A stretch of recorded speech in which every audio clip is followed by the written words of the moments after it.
Bancada PLP Husu Ministra Finança atau Trucatiha atual Diretor Finança nebe assume Husie mais estrangeiro ne. Deputada Bancada PLP Maria Angelina Salamento ratou preocupação ne. Vai gira halau discussão na votação ba proposta orçamento geral Estado rihundua runulores em Lima nebe aloca ba Millennium Challenge Account Timor-Leste IP montante R1.500.000 rihun walunulores em Lima. E a fase de especialidade quarta-feira ne. Representante povo e uma fucum Parlamento Nacional né? Dehan tu regra nebe iha é mais estrangeiro labela acesso free balance nação idanian inclui Timor-Leste. Agora dá MCA né nessa instituto público ida. Mas bem tareia processo recrutamento sira ba staff sira loque vaga recrutamento ba staff sira né nível internacional. E Timor sira barak mak aplica a nível internacional, mas depois iha remuneratório ba Timor sira hala discriminação. E aglita diretor finanças iha MCA né é mais estrangeiro.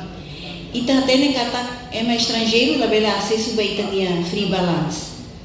Mas bem MCA hanesa instituto público diretor finanças né é mais estrangeiro né ou insama minha bele gere, atualiza a informação sira e finanças, enquanto minha raça clabele acesso também lei lá autoriza é mais estrangeiro acesso ba itane free balance.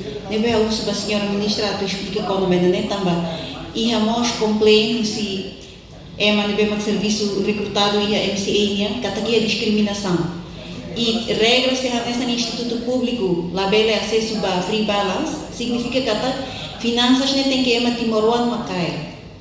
Labele foi bem mais estrangeiro. Portanto, o orçamento nebe aloca para Millennium Challenge Account Timor-Leste e a ozer rihundua runulores em Lima.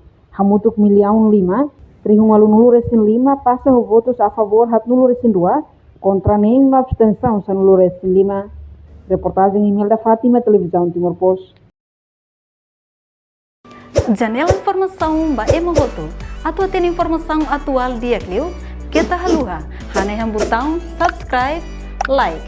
Halo comentário no fahe tutang ba media sosial hoto.